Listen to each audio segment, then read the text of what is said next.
নাম বলবেন? আপনি কোথায় থাকেন আর কি করেন? আমার নাম সুস্মিতা রুদ্রপাল মিত্র।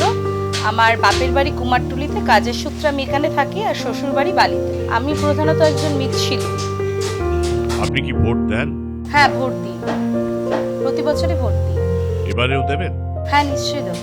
আপনি আবার নামটা বলবেন, আপনি কি করেন, আপনি কোথায় থাকেন? मेरा नाम सोनम चौधरी है। मैं बीकॉम ऑनर्स की स्टूडेंट हूँ महारानी कासेश्वरी कॉलेज से।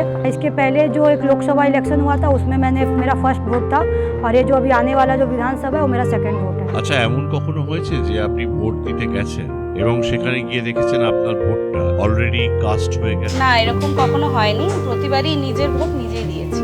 একজন যোগ্য প্রার্থীর মধ্যে আপনি কি কি গুণ দেখতে চান? জয়ী হওয়ার পর সেই কথাগুলো যাতে পূরণ করে, একজন ভোটাররা যে প্রত্যাশা করে তাকে ভোট দিয়েছে তাদের সেই আশাটা যাতে পূরণ হয়, সেটাই সেই প্রার্থীর মধ্যে দেখতে চাই প্রথমত। एक कैंडिडेट का मतलब होता है एक लीडर का सही फीचर्स और लक्षण ही ये होता है कि वो सबको लेकर चले, और जिस क्षेत्र के लिए उन्हें चुना जा रहा है उस क्षेत्र को एक अपने फैमिली के रूप में उसे देखे और उसकी हर समस्याओं को पूरा करे, वो उनके साथ अपनेपन व्यवहार करे, उनके हर तकलीफ़ों को दूर करे, उनसे हमेशा एक कोऑपरेट करे, मिले, यही। একজন প্রার্থীর মধ্যে কোন মতাদর্শে তিনি বিশ্বাসী, এটা কি আপনি দেখতে চান? মানে ভোট দেওয়ার আগে তার দলের প্রতি তার বিশ্বাস কি আপনি ভেবে দেখবেন? এর আগে অবধি আমরা যেটা দেখেছি, একটা সময় অবশ্যই বিভিন্ন দলের বা বিভিন্ন নেতাদের একটা মতাদর্শ তো তারা নিয়ে চলতেন, কিন্তু বর্তমানে কোনো নেতারই আমার মনে হয় না যে তারা কোনো নীতিতে বা আদর্শে বিশ্বাস করেন বলে। তাদের যে কার্যকলাপগুলো বিগত কয়েক বছরে দেখা যাচ্ছে, তারা যে কোনো রকম আদর্শে বা নীতিতে বিশ্বাস করে বলে আমার মনে হয় না। কাজে এই ব্যাপারটা আমাকে খুবই দুঃখ দেখায়, কারণ নেতাকে দেখেই দেশের জনগণ চলতে শেখে। আমরা যেটা দেখেছি, আমাদের বাংলার নেতাজি, আমাদের দেশের নেতা গান্ধীজি, তাদের যে মতাদর্শ ছিল সেই মতাদর্শে আমরা এখনো পর্যন্ত ভাবি আমরা, কিন্তু বর্তমানে কোনো নেতার মধ্যে সেই মতাদর্শটা আমরা দেখতে পাচ্ছি না, যেটা খুবই দুঃখের বিষয়। আমরা গরিব দেশের বাসিন্দা। এই ভোটের সময় ভোটের প্রচারে যে এত টাকা খরচ হয়, এমনকি যানবাহনে, এই যে হেলিকপ্টারে করে অনেকে প্রচার করতে যাচ্ছে, আপনার কি মনে হয় যে এতে সাধারণ মানুষের কোনো লাভ হয়? আমার যেটা মনে হয়, খরচাটা দরকারও আছে, লাভ হোক না হোক, কিন্তু গণতান্ত্রিক দেশ, গণতন্ত্রে তাদের নেতা নির্বাচিত করতে হবে দেশ চালাবার জন্য, যার ফলে ভোট প্রক্রিয়াটা তো অত্যন্ত দরকারি, যার ফলে অযথা খরচা হলেও খরচাটা করতে হবে। যদি প্রার্থী যোগ্য প্রার্থী হন, তাহলে ঢাকঢোল পিটিয়ে যে এই নির্বাচনী প্রচারে তার যে খরচ হচ্ছে, সেই খরচ মানুষের কাজে লাগানো যেত।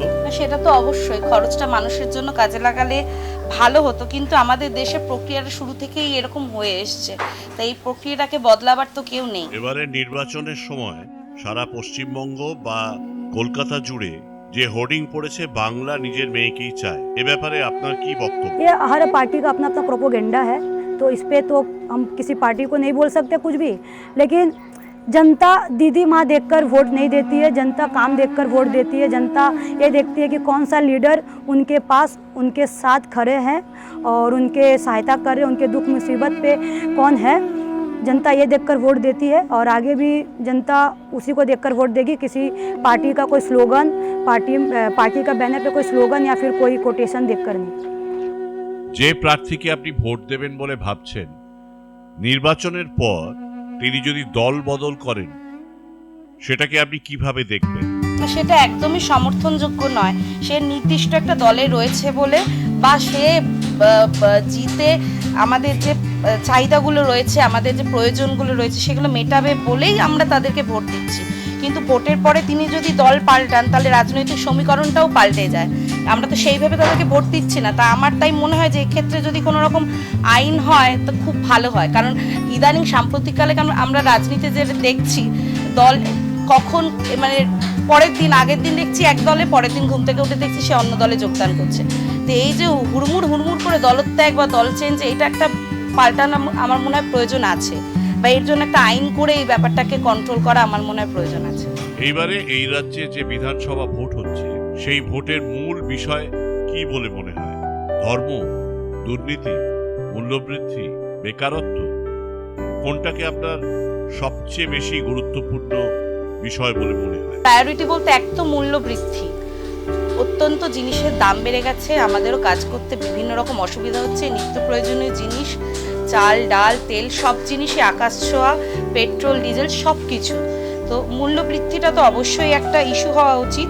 এবং তার পাশাপাশি যে বেকারি, আমাদের দেশের বেকারত্বের পাশাপাশি রাজ্যেও বেকারত্ব বেড়েছে, এই দুটো জিনিস অন্তত মূল বিষয় হওয়া উচিত বলে আমার মনে হয়। As a voter, as a common people, मेरे तरफ से दुर्नीति जो समाज में चलता है और जो चल रहा है, ये सबसे बड़ा एक कारण है कि हम उस प्रार्थी को चुनेंगे या फिर ऐसे कैंडिडेट को चुनेंगे जो इस दुर्नीति को दूर कर पाए, समाज को एक अच्छे नीति की ओर ले जाए, एक अच्छा साफ सुथरा नीति लाए जिससे समाज का भी उन्नति हो, लोगों का भी उन्नति हो। और बेरोजगारी तो बहुत है, बेरोजगारी की बहुत समस्या है, तो बेरोजगारी 0% हो, ऐसा सरकार हम चाहते हैं। আমাদের রাজ্যে টেট বা এসএসসি পরীক্ষা দিয়ে অনেক যুবক যুবতী তারা চাকরির আবেদন করেন। এই রাজ্যে বেশ কিছুদিন হলো টেট বা এসএসসি পরীক্ষা হয়নি। देखिए, ऐसा है कि ये सिचुएशन तो है जिसमें जब लोग मेहनत करते, पढ़ लिख कर मेहनत करते हैं कि जॉब के लिए, तो अभी जो उन लोगों को होल्ड किया गया है, तो उसके लिए सरकार और एजुकेशन मिनिस्टर से यही हम लोगों को करना पड़ेगा कि वो एक ऐसा लॉ निकाले कि जिससे ये करप्शन बंद हो जाए। अंडर द टेबल घूस लेके जो डायरेक्ट नौकरी मिल जा रहा है, डायरेक्ट एडमिशन मिल जा रहा है, ये जो दुर्नीति है, ये जो भ्रष्टाचार है, ये बंद हो। ऐसा रेस्ट्रिक्शन, एक नियम निकले कि ऐसा ये सिस्टम ही उठा दे जिससे कि यहाँ कोई घूस ले और कोई घूस दे। घूस लेने और देने का जो एक सिस्टम, एक वे बन चुका है, एक ब्रिज बन चुका है, वो ब्रिज को ही ख़त्म कर दिया जाए। एक ऐसा लॉ, एक ऐसा रूल्स निकले। ধর্ম বা জাত নিয়ে এই যে রাজনীতি চলছে, সেটা কি আপনার ধারণা আপনি আগে দেখেছেন? এই দেশে বিভিন্ন রকম ধর্মের, বিভিন্ন রকম জাতির, বিভিন্ন ভাষী মানুষ বাস করে, যেটা পৃথিবীর অন্যান্য কোনো দেশে বা কোনো কান্ট্রিতে এটা দেখতে পাওয়া যায় না। যার ফলে যদি জাতের নামে বা ধর্মের নামে যদি ভোটাভুটি ব্যাপারটা হয়, রাজনীতিটা চলে আসে, তাহলে দেশের অবনতি ছাড়া দেশের উন্নতি হবে বলে তো আমার মনে হয় না। কাজে এই জিনিসটাকে আমি ভালোভাবে দেখি। हर लोगों का जिसका जैसे कोई हिंदू है तो उसका हिंदू धर्म अपना है, मुस्लिम है तो मुस्लिम धर्म अपना है। तो यहाँ पर अभी क्या देखा जा रहा है कि अपने सत्ता को बनाए रखने के लिए क्या किया जा रहा है, एक धर्म के लोग दूसरे धर्म के लोगों के उसके धर्म स्थल पर कुछ बदतमीजी कर रहे हैं या कुछ गंदगी हरकत कर रहे हैं, जिसका सीधा असर उनके धर्म पे पड़ रहा है, जिससे लोग क्रोधित होकर वो लोग भी कुछ एक्शन ले रहे हैं। तो ये बहुत गलत है, ये भी एक तरह का दुर्नीति है। तो ये तभी पॉसिबल होता है जब जिसकी सत्ता है, क्योंकि जिसकी सत्ता है वो कुछ भी कर लेते हैं और उनको पूरी छूट है, उनके ऊपर कोई एक्शन, कोई रिएक्शन, कोई केस होने का कोई डर नहीं होता है। तो ऐसे में वो लोग बहुत आसानी से कर पाते हैं और कर भी रहे हैं। और पश्चिम बंगाल में ये धर्म को नष्ट कर राजनीति करने का बहुत ज़ोरों शोरों से ये एक जो चल रहा है, एक ट्रेंड चल रहा है, ये दुर्नीति हम चाहते हैं कि आने वाले सरकार में ये दुर्नीति ना हो।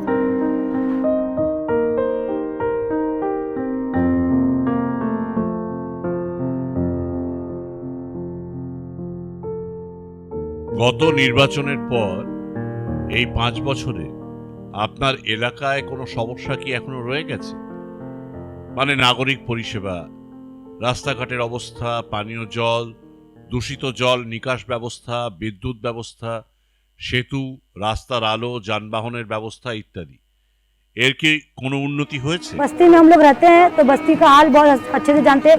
एक 50% भी जो होना चाहिए वो नहीं मिलता है। अगर आज खोदाई होती है किसी पाइप चेंज होने के लिए, किसी ड्रेन बैठाने के लिए, तो खोदाई होने के बाद कितने दिनों बाद, कई महीनों बाद उसे पूरा अच्छे से बनाया जाता है और बनाने के कुछ दिन बाद ही वो फिर से ख़राब हो जाता है। और ये तभी होता है जब वो इलेक्शन आता है। तो ये सबसे बड़ी चीज़ हम लोगों को बचपन से हम लोग देखते आ रहे हैं, ये चीज़ कि इलेक्शन के टाइम पे रास्ता खुदाई होता है, इलेक्शन के टाइम पे नल लगाया जाता है। लोगों को ये बोला जाता है कि घर घर में नल बैठाएंगे, लेकिन नल तो बैठा दिए पर पानी का प्रेशर कम हो गया। नल तो बैठा दिए लेकिन पानी जहाँ पे 2 घंटा आता था वहाँ पे 1 घंटा आता है। तो फ़ायदा क्या हुआ? एक नल था, अच्छे से पानी आता था, मोटा आता था, लोग जल्दी भर के चले जाते थे। अब 4 का लोग है पर उससे भी समस्या ज़्यादा बढ़ चुकी है। तो ये मुझे नहीं लगता है कि ये कहीं डेवलपमेंट हुआ है।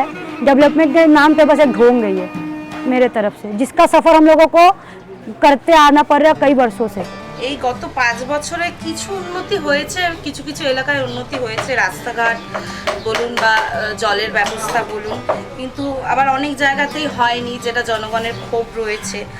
মানে যতদূর অনেক কিছুটা কাজ হয়েছে, এখন অনেকটা বাকি আছে। আশা করছি ভবিষ্যতে হবে, যিনি সরকারে আসবেন।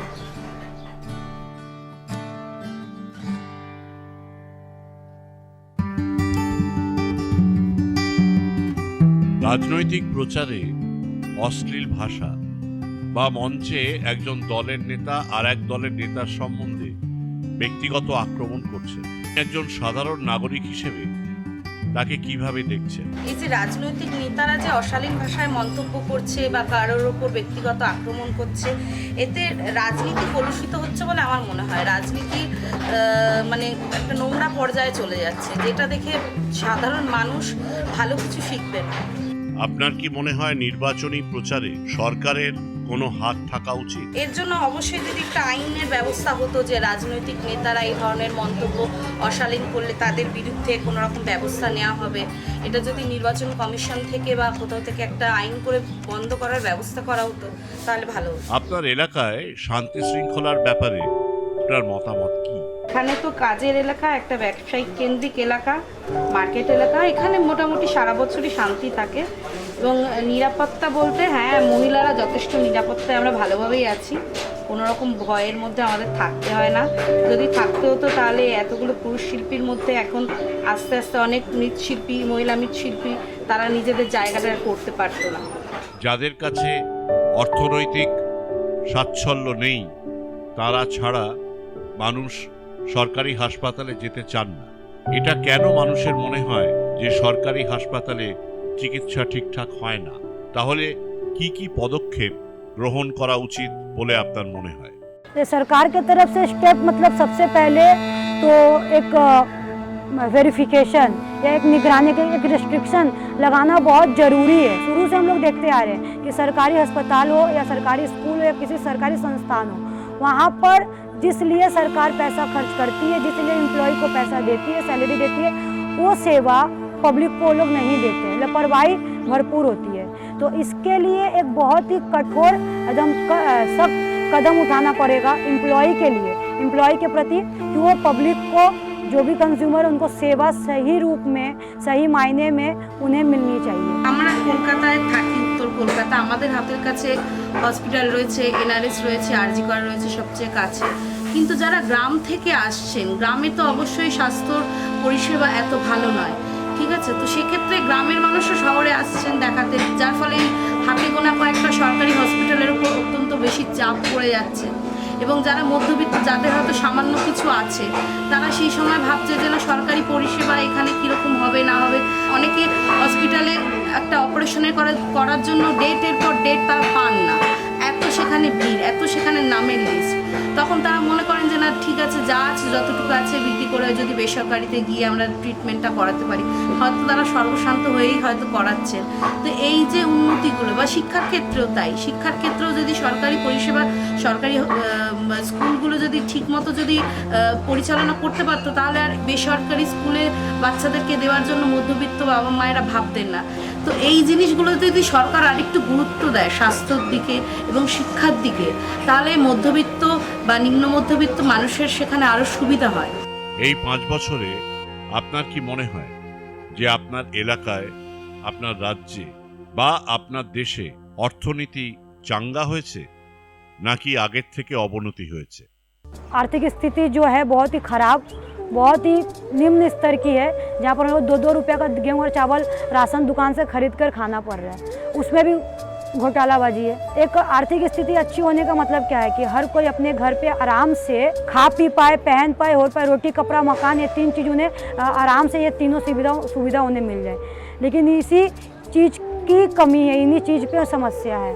तो आर्थिक स्थिति यहाँ की बिल्कुल भी अच्छी नहीं है। हमारे पश्चिम बंगाल राज्य से दूसरे राज्य का अगर कंपेयर करें तो बहुत ही अच्छा है। बोल सकते हैं कि देश में आर्थिक स्थिति सुधरी हुई है। গতবারের নির্বাচনে আপনার কেন্দ্র থেকে জেতা সাংসদ, তাকে কি আপনি আপনার খারাপ সময় বা প্রয়োজনের সময় আপনাদের কাছে পেয়েছেন? হ্যাঁ, আমরা বা আমার প্রতিবেশীরা দরকারের সময় তাকে কাছে পাওয়া যায়। এখানেই আমাদের মৃৎশিল্প সমিতি রয়েছে, এখানেই আমাদের এমএলএ মানে সপ্তাহে একদিন করে বসতেন এতদিন পর্যন্ত। তো হ্যাঁ, তাকে মোটামুটি পাওয়া গেছে কাজে। उनके सेवाओं को तो उतना हम लोग नहीं देख पाए, लेकिन गुंडागर्दी, तोलाबाजी, धमकी, ये सब हम लोगों को भरपूर देखने को मिला है। तो उसमें यही, अगर मुझे आज या किसी को अपने बस्ती में कुछ कराना पड़ता है, घर बनाना हुआ या कोई स्पेशल या कोई बड़ा काम करना पड़ा, तो उसके लिए सबसे पहले पुलिस से पहले परमिशन लेनी पड़ती है, जो अपने अंचल के जो विधायक के जो लोग हैं उनसे। तो जो विधायक के लोग हैं उनसे परमिशन लेनी पड़ती है। पुलिस के पास नहीं भी जाने से चलेगी, वो समझ लेंगे पुलिस, पर उनका जेब भर दो, उनको पेट भर दो, उनको कुछ खाने पीने को दे दो और उनके पैसे दे दो उनके पास कि वो लोग अपने ग्रुप में एंजॉय कर पाए। बस पुलिस भी तब आपके दरवाजे पे नहीं आएगी पूछने के लिए क्या, और तब आप इलीगल काम भी कर सकते हैं, कोई दिक्कत नहीं है। और जो नहीं दिया उसका लीगल काम भी रुक जाता है। এবার এ রাজ্যের নেতৃত্বে আপনি কি কোনো নতুন মুখ দেখতে চান? এ রাজ্যের নেতৃত্বে আমি একজন মহিলা হিসেবে বলবো, হয়তো এটা নারীবাদী হয়ে যাবে উত্তরটা, কিন্তু আমি একজন মহিলা হিসেবে চাইবো যে মহিলাই মুখ্যমন্ত্রী পদে যিনি রয়েছেন তিনি থাকুন, আর নতুন কোনো মুখ এই মুহূর্তে চাইছি না। ऑफकोर्स नया ही चेहरा देखना चाहते हैं, क्योंकि बहुत दिन से ये चीज़ हम लोग देख लिए कि जैसा इन्होंने सपना दिखाया था वो ऐसा कुछ अब करेंगी। करने का होता तो 10 साल में हो गया होता इस सरकार में, जब 10 साल में नहीं हुआ तो अब भी नहीं होगा। तो अब बंगाल की जनता बदलाव चाहती है और अच्छा बदलाव चाहती है, और जितने भी दुर्नीति, भ्रष्टाचार, तोलाबाजी, नारी शोषण, गुंडागर्दी मुक्त राज्य चाहती है, मुक्त सरकार चाहती है।